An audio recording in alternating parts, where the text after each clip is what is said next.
I don't know how to speak my language. The ones I know is food and come and eat. That is all. I don't intend to transfer Fufu Day to my children or to the next generation because I don't want it to affect their intonation. We have a major challenge in Nigeria in the sense that the younger generation, they do not take pride in learning our indigenous languages.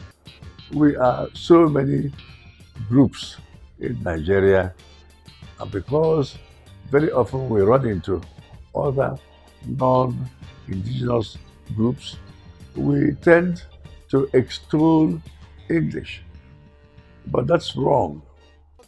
Some parents do not even know how to speak their own language. You can't give what you don't have. If you don't know how to speak the language, what then will you teach your children? Because we grow up in a mixed culture, so you just find that you pick up the languages that maybe you're only connected to because you were maybe born and raised there, and then you drop the languages that you maybe you had, and then pick up new ones. And so it's for me, I just think it's the environment influencing all of us, basically. Well, I learned Fufu Day or Pula language, as we call it, while I was growing up. I see it as my mother tongue because it was the first language I learned. That was the language my parents speaks at home when I was growing up. And English being the lingua franca, of course, I learned English in school and I can speak it fluently, but the intonation is there, so I don't intend to I don't intend to transfer the Fufude or the Pula language to the next generation because I don't want it to affect my children. I don't want to speak my language because if I speak my language, my friends will laugh at me because they don't understand. If it were to be in those days where it was rare that you see a guy going to marry from a different background, it wasn't too difficult for children to learn their native languages. I think most of the people we've met are from that generation, that their parents, their mothers, their fathers are from the same place, so they don't lose out. Intertribal marriage, it cuts across every tribe in Nigeria. Yorubas marry Igbo, Igbos marry Hausa, Hausas marry, and so on. So the only way we can reduce the communication barriers is to make sure that people take interest in the learning of these indigenous languages. The only way to do it is to speak it to them, to teach them, to use every opportunity in the home to draw their attention to the meaning of or names of such subjects. My husband is from the Middle Belt and I am from the eastern part of the country. And because we were courting for a very long time and I knew it was going to end up in marriage, during the period of the relationship, I decided to learn his own language. And as we started having our children, I was able to teach my children my language, the Igbo language, and I was able to teach them Igala, their father's language. I think the children should be in a vantage point to learn both languages. Researchers have proven that a child can learn as many languages at the same time. And by the time they learn these languages, of course, they can freely interact with various cultural groups. One of the best reasons it's good for you to learn your partner's language is that it builds a stronger relationship in the home. When you are able to speak your partner's ethnic language, you will relate very well with his family members, with people in his community, and he too will be able to speak your own language. You become one family. I have seen homes where there are problems because the woman is speaking her own language, maybe with her sister who had visited or her mother, and the husband or the wife is angry that, oh, they are talking about me because I don't understand what they are talking about. But when both couple are able to speak the same language, understand each other's language, there's no secret in whatever they are saying. Nobody is going to feel bad whether they are talking about them or not, because you actually understand the language. And you will see that the children themselves will be so happy that they are able to speak their mother's language, they're able to speak their father's language, and the reunion in that home, it's very, very strong because it gives a great bond to the relationship. Over 250 ethnic groups in Nigeria and over 520 indigenous languages. I know at least of some communities in Cross River State where the men have their own language, the women have their own language, So with this kind of diversity, we need to encourage the learning of our indigenous languages. The school is compelled to try to use a language which everybody can eventually understand. The teacher himself may not know any other language other than English and maybe Efik or maybe Yoruba.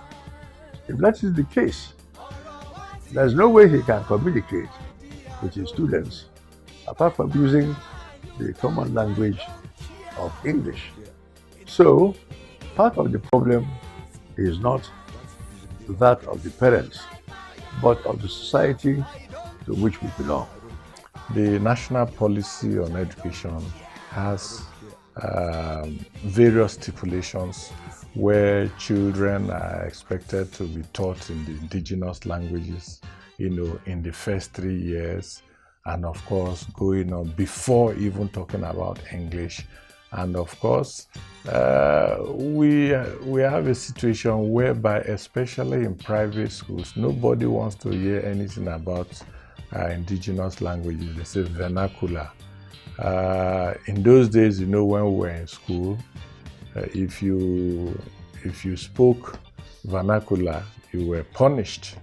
English should be used as a second language in our society, but because we are so many groups in Nigeria, and because very often we run into other non-indigenous groups, we tend to extol English. But that's wrong. We must begin from the beginning to train our children to appreciate our language. Why is it that our children go abroad? Maybe they go to Russia, they go to China, they go to Ukraine. They spend one whole year to learn their indigenous languages before they continue with their academic programs.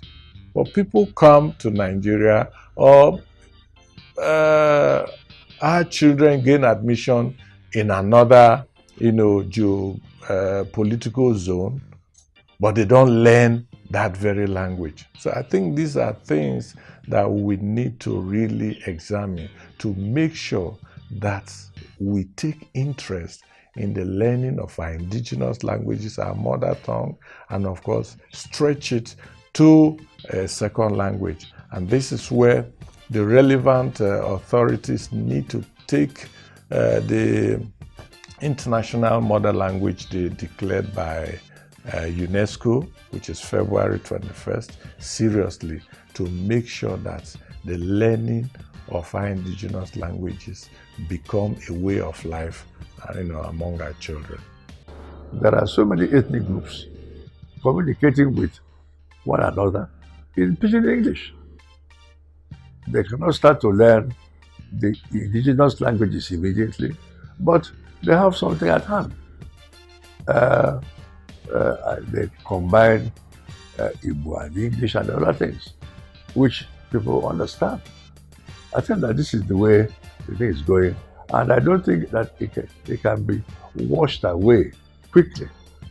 If they would inculcate languages into the syllabus, like rather than do or have an addition to the Spanish, the Arabic, the French, and the Hausa, maybe basic languages should be taught. Even though we know it cannot be taught all of the languages cannot be taught at the same time, but basic ones, they can go as far as bringing them to the school system and teaching the students. It helps.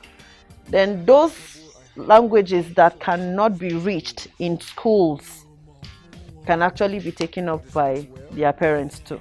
The learning of indigenous languages, I think the onus lies on almost all the spheres, the society, the family. Let's start from the family. Parents need to inculcate in their children the need to speak indigenous languages. Even the nanny in the house, if you want to get a nanny, make sure you get the one that understands your language very well, because these children, they learn by example. It is what you teach them that they pick up. Let the person who takes care of them be the person who speaks the language they understand very well. The mother should be able to teach the language even when the child is a toddler. Come here, go here, don't do this, don't do that. Just little things. The child picks it up from the childhood. And when they grow, they will not stop speaking that language. We need to also encourage that in churches, in mosques, so that people will take the indigenous language as a way of life, a real way of life, and be proud about it. Provide a platform where housewives, children, and of course fathers can learn the other language. I give this example. In an office, if two people are speaking Hausa and the third person is Igbo, he doesn't understand what they are saying, whatever they will talk, he will feel that they are talking about him, and of course there will be misunderstanding.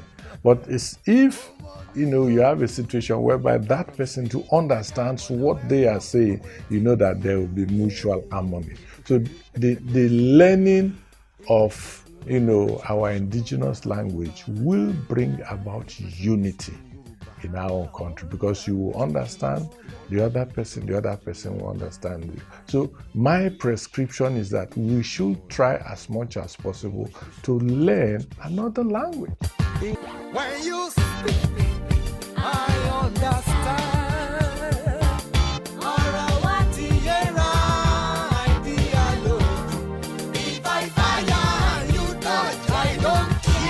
I don't care. That's the beginning of grace. By fire, you laugh. I don't care. I don't care. That's the beginning of grace. By fire, you touch. I don't care. I don't care. That's the beginning of grace. By fire, you laugh. I don't care. I don't care. That's the beginning of grace. Not a fear.